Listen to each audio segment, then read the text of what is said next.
అస్సలం వాలేకుం. Hi hello నమస్తే అండి. ఈరోజు ఫ్రైడే స్పెషల్ ఎగ్ బిర్యానీ చేస్తున్నాను. సింపుల్గానే చేసుకోవచ్చు అనమాట. నేను ఎగ్లోకి ఆలు కూడా వేసి చేస్తాను అనమాట, ఎందుకంటే మసాలా రైస్లోకి చాలా బాగుంటుందని చెప్పి.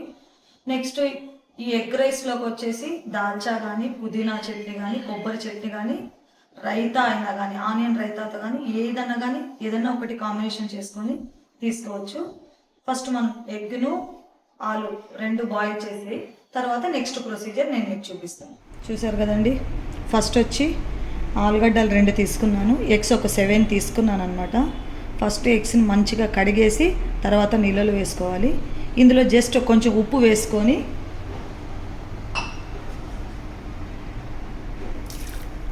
ఫస్ట్ హోల్ గరం మసాలా అనమాట మొత్తం నేను ఇలా తీసుకున్నాను.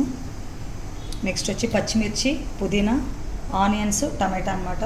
బియ్యం ఆల్రెడీ ఒక 1 అవర్ అన్నా నానాలన్నమాట. బియ్యము 1 కేజీ బియ్యం తీసుకున్నాను. అల్లం వెల్లుల్లి పేస్టు, కసూరి మేతి, పసుపు, మిరప్పొడి, ధనియాల పొడి, ఉప్పు, నూనె. ఫస్ట్ ఇందులో నూనె వేసుకోవాలి. మనం ఈ గరం మసాలా వేసేటప్పుడు నూనె పూర్తిగా హీట్ అవ్వాల్సిన అవసరం లేదండి, ఎందుకంటే ఇది వేసిన తర్వాత మళ్ళీ ఆనియన్స్ ఇవంతా ఫ్రై అయ్యేలోపు ఇది మాడు వాసన వచ్చేస్తుంది. సో ముందే మనం వేసేస్తే మిగతా అంతా ఫ్రై అయ్యేటప్పటికి ఇది కరెక్ట్గా సరిపోతుంది అన్నమాట.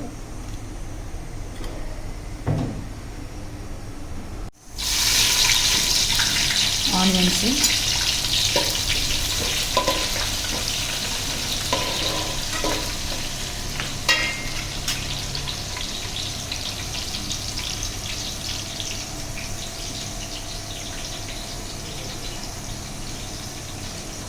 చూడండి ఆనియన్స్ కొంచెం ఫ్రై అయినాయి కాబట్టి నెక్స్ట్ ఇందులో పచ్చిమిర్చి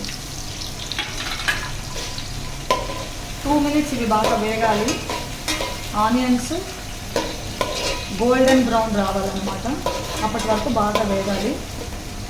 ఇవి వేగేటప్పుడు ఈ గరం మసాలా అవన్నీ కూడా, ఖరా మసాలా అన్నీ కూడా ఈక్వల్గా వేగిపోతాయి. ఆల్మోస్ట్ ఇప్పుడే మొత్తము స్మెల్ అంతా రిలీజ్ అవుతుందన్నమాట. ఒక 2 మినిట్స్ ఇలా పెట్టుకోవాలి. పుదీనా వేసుకోవాలి.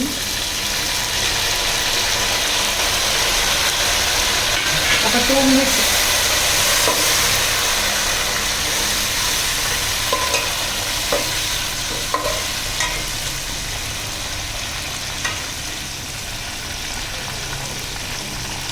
ఈ పుదీనా స్మెల్లో అది మనకు తెలియని ఫ్రెష్నెస్ అనేది మనం ఖచ్చితంగా ఫీల్ అవుతామండి.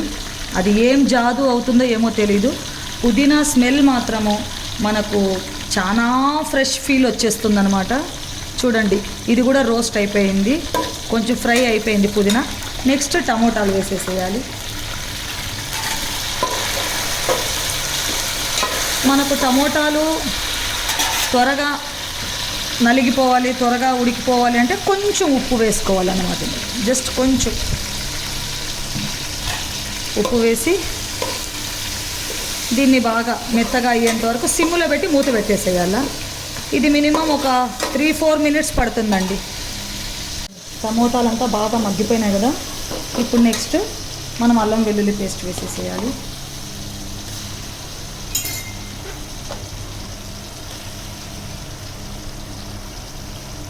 ఈ అల్లం వెల్లుల్లి పేస్టు పచ్చివాసన పోయేంత వరకు ఫ్రై చేయాలండి.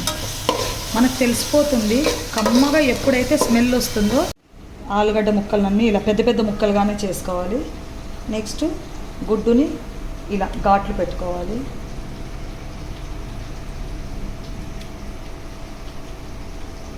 మసాలా అంతా కూడా ఇలా ఘాట్లు పెట్టుకోవడం వల్ల మసాలా అంతా పడుతుందన్నమాట ఎగ్కి.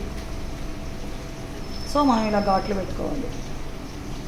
ఒక 3-4 ఘాట్లు. చాలామంది దీన్ని కూడా ఫోర్క్తో పెట్టుకుంటారు, అట్లేం లేదండి. జస్ట్ మనం చాకుతో ఒక 2 సార్లు అలా అంటే అయిపోతుంది. చూడండి ఇదంతా కూడా అల్లం వెల్లుల్లి పేస్ట్ మొత్తం బాగా ఫ్రై అయిపోయింది. పచ్చివాసన అయితే రావట్లేదు. స్టవ్ సిమ్లో పెట్టి రైస్కి తగ్గట్టు అన్నమాట. కొంచెం ఆల్రెడీ పచ్చిమిర్చి వేసుకున్నాము, కానీ మిరప్పొడి కూడా వేసుకోవాలి. రైస్ బాగా ఖాళీ ఉట్టి రైస్ తిన్నా కానీ బాగుంటుంది. ఒక 2 స్పూన్స్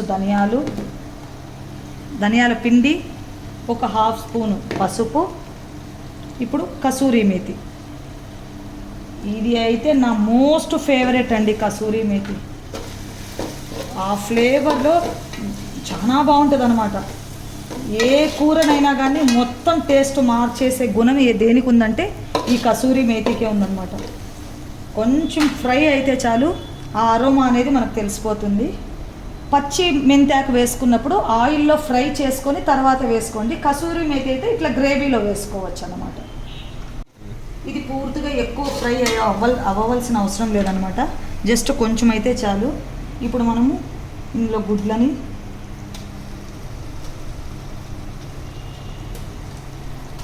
ఆలు ముక్కల్ని వేసేసుకోవాలి. వేసి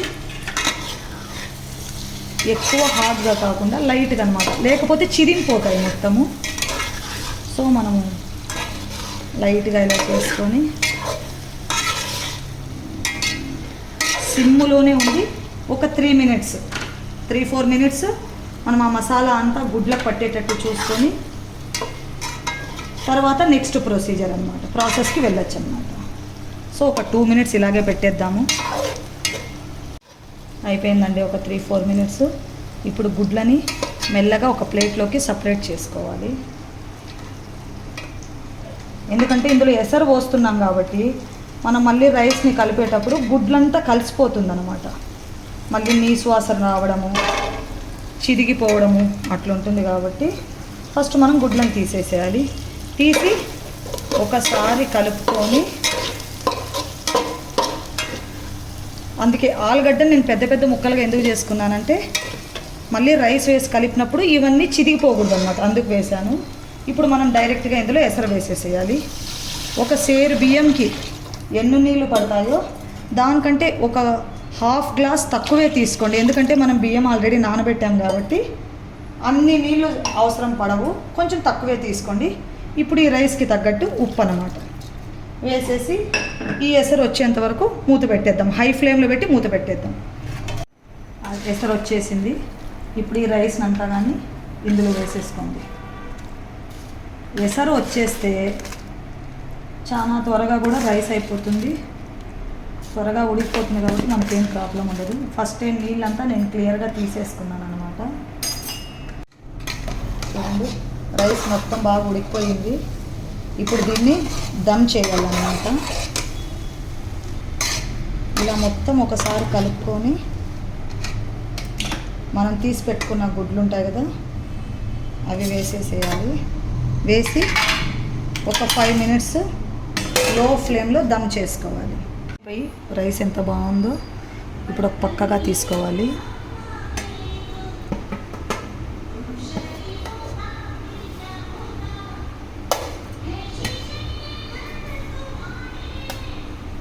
చూడండి నా స్టైల్లో ఎగ్ బిర్యానీ, పుదీనా చట్నీ, మంచి టేస్ట్ అనమాట. ఇందులో ఆలు ముక్కలు ఉన్నాయి కాబట్టి బాగుంటుంది.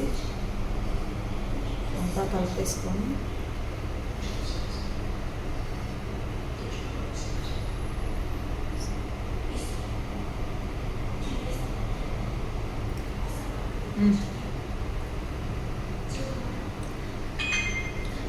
సూపర్ అండి.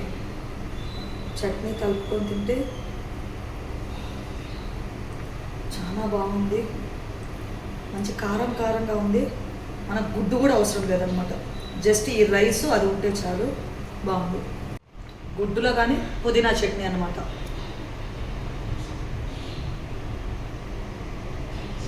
సూపర్.